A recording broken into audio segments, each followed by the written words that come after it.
아이고, 저 똑똑한 척은 혼자 다 하던 일본이 미국 장사꾼 대통령 손바닥 위에서 제대로 놀아났다는 소식을 들었습니다. 나라 사이에 큰 약속을 하면서 문서 한 장 안 남기는 어리석음 때문에 뒤통수를 맞았다니 솔직히 말해 쌤통이다 싶더군요. 그러면서도 그럼 우리는 괜찮은가 가슴이 철렁했는데 다행히 우리는 오래전 맺어놓은 문서 약속 FTA 덕에 일본보다는 사정이 낫다고 합니다. 이 일을 보니 복잡한 세상사에서 결국 믿을 건 말뿐이 아닌 글이라는 어른들 말씀이 하나도 틀린 게 없다는 생각이 듭니다. 구독과 좋아요는 제게 큰 힘이 됩니다. 이런 국제 정세니 관세니 하는 어려운 이야기를 들을 때마다 나는 먼저 간 우리 영감 생각이 납니다. 참으로 사람 좋고 정이 많아서 남 부탁이라면 거절 한 번 못하던 양반이었지요. 한 번은 평생 모은 쌈짓돈의 절반을 친구 아들 사업 자금이라고 빌려준 적이 있었습니다. 제가 아무리 여보 친한 사이일수록 받을 줄 돈은 종이에다 글이라도 한 장 남겨야 뒤탈이 없는 법입니다 라고 닥달을 해도 우리 영감은 사람 사이에 어찌 그리 빡빡하게구나. 내 친구 인품을 내가 아는데 무슨 소리냐며 손사래를 쳤습니다. 결과가 어찌 되었겠습니까? 1년도 안 돼 그 친구 사업은 망해버렸고 나중에는 언제 돈을 빌렸냐며 오리발을 내밀더군요. 증거 한 장 없으니 피 같은 돈을 고스란히 떼이고 평생 믿었던 친구까지 잃고 우리 영감은 몇 날 며칠을 술로 지새우며 속을 끓였습니다. 일본이 딱 그 꼴이라는 생각이 들었습니다. 자기들이 미국과 얼마나 가까운 사이인데 무슨 문서가 필요하냐며 의리를 과신했겠지요. 하지만 나라 사이의 일이라는 것이 어디 동네 친구 사이의 의리 같은 것이던가요. 철저히 자기 나라의 이익을 위해서 움직이는 냉정한 장사판인 것을 그걸 몰랐으니 저렇게 큰 코 다치는 것이죠. 마침 저녁거리라도 챙겨주려고 아들놈이 퇴근길에 잠시 들렀습니다. 텔레비전에서 한창 관세 이야기로 떠들썩하니 아들놈도 혀를 차더군요. 어머니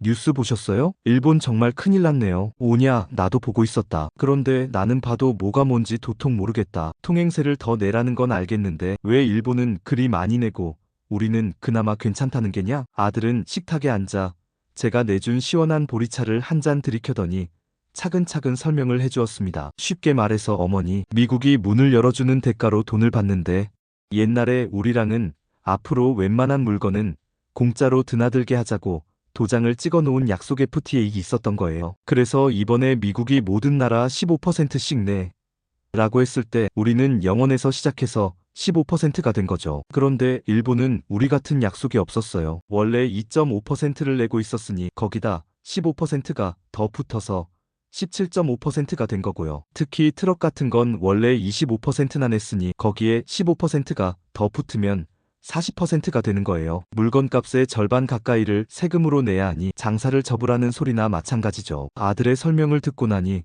더욱 기가 막혔습니다. 아이고 저런 멍청이들이 있나? 똑똑한 척은 다 하더니 그렇게 쉬운 계산도 못했단 말이냐? 쌤통이다 쌤통이야. 쌤통이긴 한데 어머니 그렇다고 마냥 좋아할 일도 아니에요. 일본 경제가 어려워지면 결국 우리나라에도 좋은 영향은 없어요. 다들 얽히고 설켜 있어서. 그래도 그렇지 늘 우리를 자기들 아래로 보고 과거사에 대해서는 사과 한마디 없이 뻣뻣하게 굴던 그들이니 저런 일을 당해도 싸다는 생각이 들 수밖에 없지 않니? 돌이켜보면 그때 그 자유무역협정이라는 것을 맺는다고 나라가 온통 시끄러웠던 기억이 납니다. 그때만 해도 젊은 학생들이 길바닥에 나앉아 나라 망한다고 울부짖고 농사짓는 양반들은 자식 같은 농작물 갈아엎으며 반대했는데 이렇게 세월이 지나고 보니 그때 맺어놓은 그 문서 쪼가리 하나가 이렇게 큰 힘을 발휘하는구나 싶어 세상일 참 모를 일이라는 생각이 듭니다. 그때 욕을 먹어가면서도 도장을 찍었던 사람들이나 길바닥에서 반대하던 사람들이나 다 나라 잘되라고 한 일이었을 텐데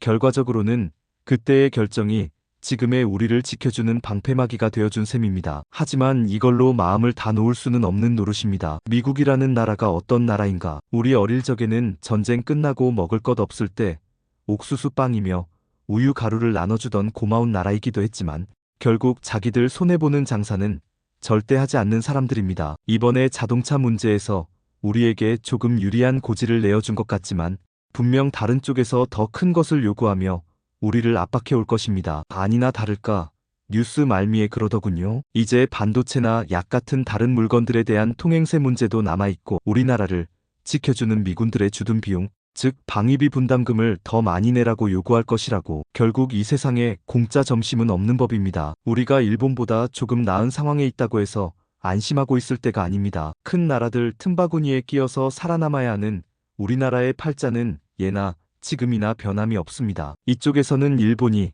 저쪽에서는 중국이, 바다 건너에서는 미국이 자기들의 이익을 위해 우리를 가만두지 않습니다. 정신을 똑바로 차리고 외교라는 것을 더 영리하고 치밀하게 하지 않으면 언제 일본처럼 우리도 뒤통수를 맞을지 모르는 일입니다. 우리 아들, 우리 손주들이 살아갈 세상은 우리 때보다 더 복잡하고 더 무서운 세상이 될지도 모르겠습니다. 그래도 우리는 이겨낼 것입니다. 임진왜란도 일제강점기도 6.25 전쟁의 잿더미 속에서도 꿋꿋하게 일어선 우리 백성들이 아니던가. 이까짓 관세장벽 하나 넘지 못하겠습니까? 정신만 똑바로 차리고 저들처럼 어수룩하게 당하지만 않으면 됩니다. 나라의 지도자들이 부디 문서 한 장의 무거움을 알고 나라의 자존심과 실리를 모두 지켜내는 지혜를 발휘해 주기를 이 늙은이는 그저 두 손 모아 간절히 바랄 뿐입니다.